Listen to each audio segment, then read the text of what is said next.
മാടവന നടുമുറി ശ്രീ ഭഗവതി ക്ഷേത്രത്തിലെ മഹോത്സവത്തിന് കൊടിയേറി. മാടവന നടുമുറി ശ്രീ ഭഗവതി ക്ഷേത്രത്തിലെ മഹോത്സവത്തിന് കൊടിയേറി.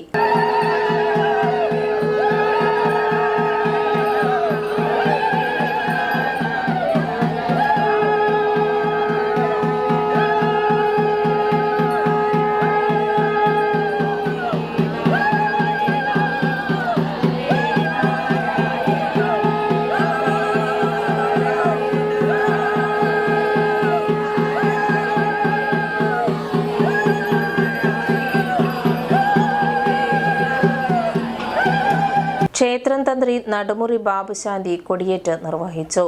ഏപ്രിൽ 21 മുതൽ 27 വരെ നടക്കുന്ന മഹോത്സവ ആഘോഷ ചടങ്ങുകൾക്ക് ക്ഷേത്രം തന്ത്രി നടുമുറി ബാബുശാന്തി മുഖ്യ കാർമ്മികത്വം വഹിക്കും. ആഘോഷങ്ങളുടെ ഭാഗമായി ഗണപതി ഹോമം, കലവറ നിറയ്ക്കൽ, കളമെഴുത്ത് പാട്ട്, കൊടിയേറ്റ്, എഴുന്നള്ളിപ്പ്, കലംപൂജ, തായമ്പക, അഷ്ടനാഗക്കളം, തിരുവാതിരക്കളി, താലം സ്വീകരണം, ചിന്തുപാട്ട്, നടക്കൽ പറയെടുപ്പ് എന്നിവ നടക്കും. ചടങ്ങുകൾക്ക് ക്ഷേത്രം ഭാരവാഹികൾ നേതൃത്വം നൽകും.